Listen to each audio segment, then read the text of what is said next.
ठीक है। अब बायोमॉलिक्यूल्स में हमने देख लिया कि किस तरह से हम एनालाइज कर सकते हैं, किस तरह से हम एक्सट्रैक्ट कर सकते हैं इनऑर्गेनिक और ऑर्गेनिक मॉलिक्यूल को।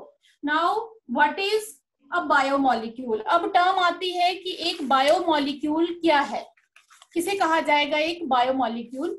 तो बायोमॉलिक्यूल है all the carbon compounds present in living organism. Living organism के एक आधी एक्सेप्शन आपको बीच में मिलेगी, लेकिन जितने भी लिविंग ऑर्गेनिज्म के अंदर जो है जितने भी कार्बन कंपाउंड्स प्रेजेंट होते हैं उनको हम क्या कहते हैं? बायोमॉलिक्यूल्स। अब बायोमॉलिक्यूल्स बहुत तरह तरह के हैं, आपको पता है। जो बायोमॉलिक्यूल्स हैं उसके अलावा हमने अभी बताया कि इनऑर्गेनिक मॉलिक्यूल्स भी प्रेजेंट है जिसमें बहुत सारी एलिमेंट्स भी आती हैं।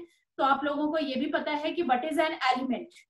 The element are the substances which can not be broken down into by ordinary chemical processes. जो छोटे पार्ट्स में जिनका हम ब्रेक डाउन नहीं कर सकते बाय ऑर्डिनरी केमिकल प्रोसेसेस, तो उनको हम एलिमेंट्स कहते हैं।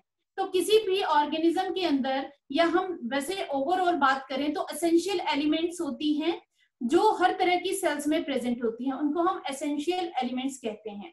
तो एसेंशियल एलिमेंट हमारी जो बॉडी में होती हैं वो अराउंड कितनी होती हैं? 13 होती हैं, जिनमें से जो 4 हैं वो प्रिंसिपल एलिमेंट्स हैं और बाकी माइनर एलिमेंट्स हैं। तो प्रिंसिपल एलिमेंट्स कौन कौन सी हैं? वैसे आपको बता देती हूँ कि हमारे अंदर जो एलिमेंट्स हैं जिनको हम कहते हैं एसेंशियल एलिमेंट्स, एसेंशियल एलिमेंट्स है हमारे अंदर अराउंड 13, जो कि found in each type of cell. हमारी जो हर एक तरह की सेल में वो प्रेजेंट होगी तो उनको हम कहते हैं एसेंशियल एलिमेंट्स। तो इनमें से जो 4 हैं वो प्रिंसिपल हैं और जो 9 है वो माइनर।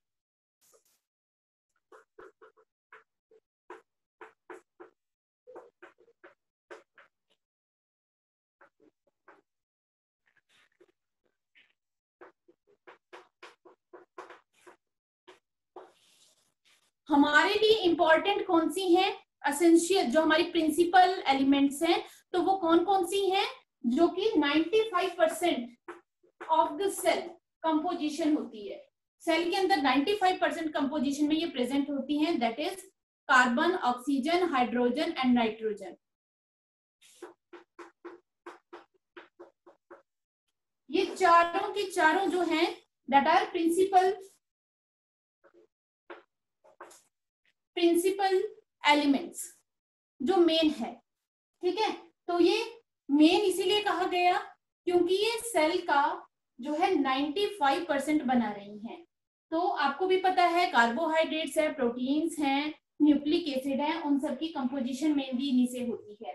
अब आ जाती है 9 माइनर एलिमेंट। हालांकि ये भी इंपॉर्टेंट है, एसेंशियल वर्ड इसके लिए यूज किया गया है।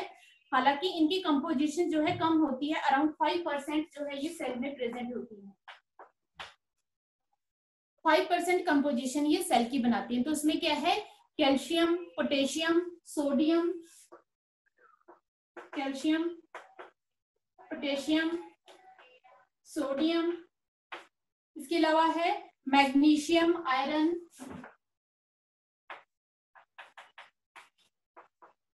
फॉस्फोरस, क्लोरीन, सल्फर, आयोडीन, ये सारी की सारी हैं जो कि बहुत ही कम अमाउंट में प्रेजेंट होती हैं। हालांकि ऐसा नहीं है कि ये इंपॉर्टेंट नहीं है, इंपॉर्टेंट ये भी है, क्योंकि ये ज्यादातर बहुत सारी रिएक्शंस में इनका काफी बड़ा रोल होता है। तो ये 13 जो एलिमेंट्स हैं इनको एसेंशियल एलिमेंट कहा जाता है। अब नेक्स्ट आ जाता है एलिमेंट के बाद आता है कंपाउंड। आप सभी को पता होगा what is a compound. A compound is a substance which composed of atoms of 2 और मोर डिफरेंट एलिमेंट्स। कंपाउंड वो होता है जिसके अंदर जो अलग अलग जो एलिमेंट्स हैं उनके एटम्स प्रेजेंट होते हैं, तो उसको हम कह देते हैं कंपाउंड्स। तो 2 तरह के कंपाउंड अभी मैंने आपको बताए, inorganic compounds and organic compounds. तो ऑर्गेनिक किसे कहा जाएगा? जो जिनके अंदर कार्बन प्रेजेंट है मोस्ट, उनको ऑर्गेनिक कहा जाता है। और जिनके अंदर कार्बन जो नहीं है present, most of the molecules that are inorganic molecules. ठीक है, अब हम आ जाते हैं एक मेन पॉइंट पे, what are macromolecules and micromolecules.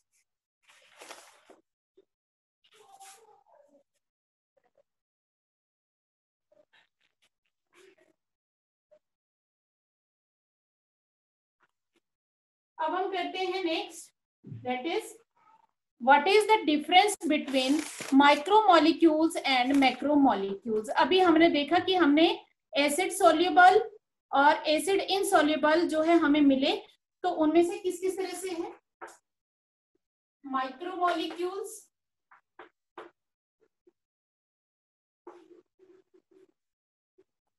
And macromolecules.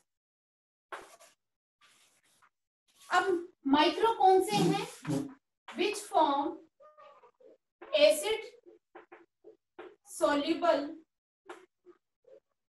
Composition of filtrate, जो एसिड सोल्यूबल कंपोजिशन बनाते हैं फिल्ट्रेट की, उनको हम कहते हैं माइक्रोमोलिक्यूल। और ये वाले हैं form acid insoluble part of filtrate. ठीक है, उसका जो इंसोल्यूबल पार्ट है वो है। अब आ जाती है इनके साइज की बात करते हैं। These are small in size,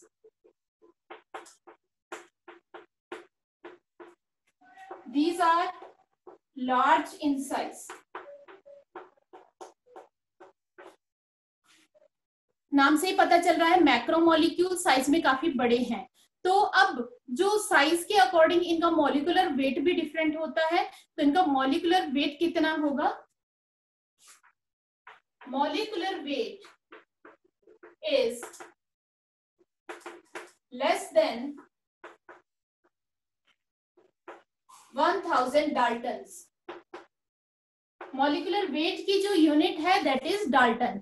तो 1000 डाल्टन से जो इनका मॉलिक्यूलर वेट है वो कम होता है।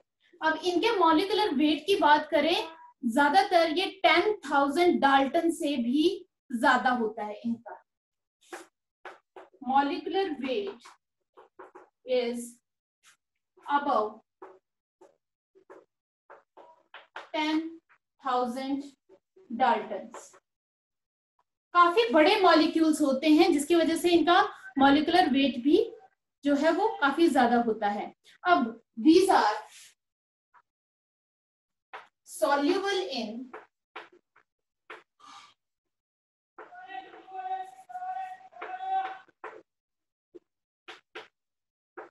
intracellular fluid।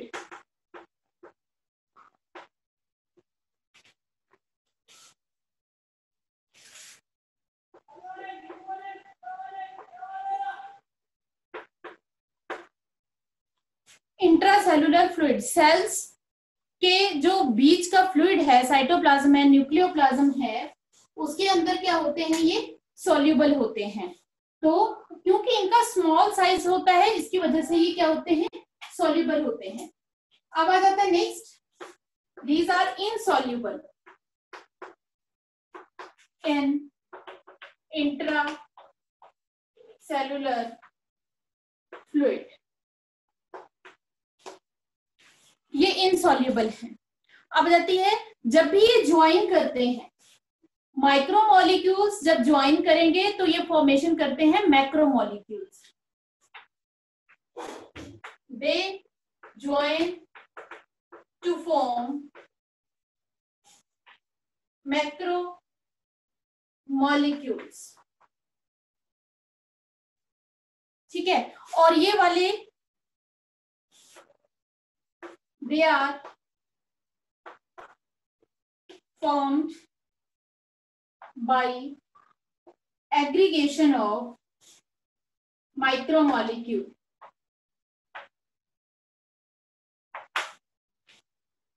अब आपने डिफरेंस अच्छी तरह से याद रखने हैं between macro and micromolecules. Micromolecules जो कि एसिड सॉल्युबल पार्ट है फिल्ट्रेट का, ये एसिड इनसॉल्युबल पार्ट है, साइज में स्मॉल है, साइज में लार्ज है। यहाँ पे मॉलिक्यूलर वेट इनका कम है, कितना है, less than 100 Dalton's, 1000 Dalton sorry, और इनका मॉलिक्यूलर वेट अराउंड 10,000 डाल्टन से भी काफी ज्यादा होता है। ये सॉल्युबल होते हैं इंट्रासेलुलर फ्लूइड्स में, जो आपका साइटोप्लाज्म है, न्यूक्लियोप्लाज्म है, उसमें ये ज्यादातर सॉल्युबल फॉर्म में मिलते हैं। और ये इनसॉल्युबल फॉर्म में पाए जाते हैं, इनका बड़ा साइज होता है तो इनसॉल्युबल होते हैं।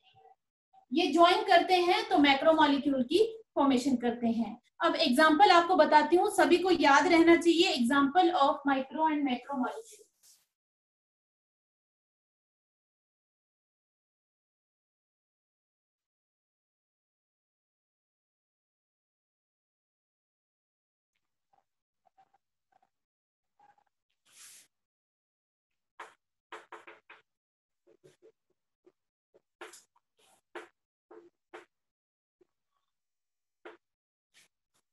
जैसे हम यहाँ बात करते हैं शुगर, तो शुगर जैसे ग्लूकोज है, फ्रक्टोज है, ग्लैक्टोज है, तो ये है शुगर्स। ये शुगर जब ये माइक्रोमोलिक्यूल है, ये जब बहुत सारी शुगर्स ज्वाइन कर जाती हैं तो ये फॉर्मेशन करती हैं पॉलीसेक्राइड्स।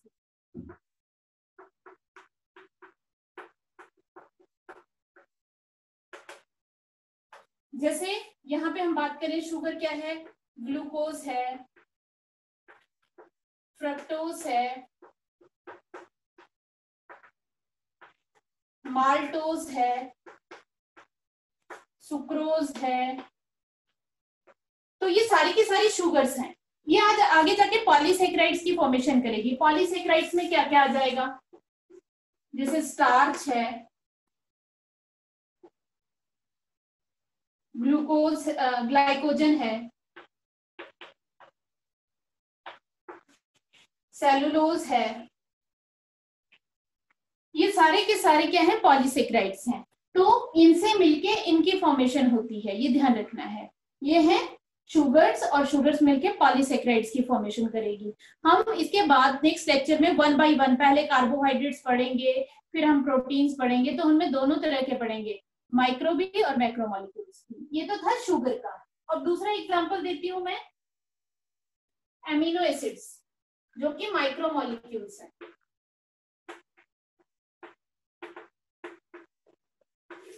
एमिनो एसिड्स जब ज्वाइन कर जाते हैं तो वो किसकी फॉर्मेशन कर देते हैं, प्रोटीन्स की, जो कि मैक्रोमोलिक्यूल्स हैं। प्रोटीन्स काफी बड़े बड़े साइज के होते हैं, दैट आर मैक्रोमोलिक्यूल्स। ठीक है, अब थर्ड हम बात करते हैं, दैट आर न्यूक्लियोटाइड्स।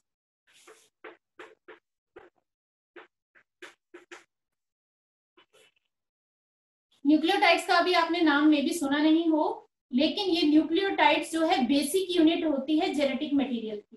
तो जब न्यूक्लियोटाइड्स आपस में जुड़ते हैं तो ये फॉर्मेशन करते हैं जेनेटिक मटेरियल की, दैट में बी डीएनए और दैट में बी आरएनए। इनकी सबसे छोटी यूनिट होती है न्यूक्लियोटाइड, जो वर्किंग स्मॉलेस्ट यूनिट इसको हम मानते हैं, तो वो होते हैं न्यूक्लियोटाइड। तो ये तो थे types of macromolecules and micromolecules. Ma'am इनको अनम्यूट करते हैं।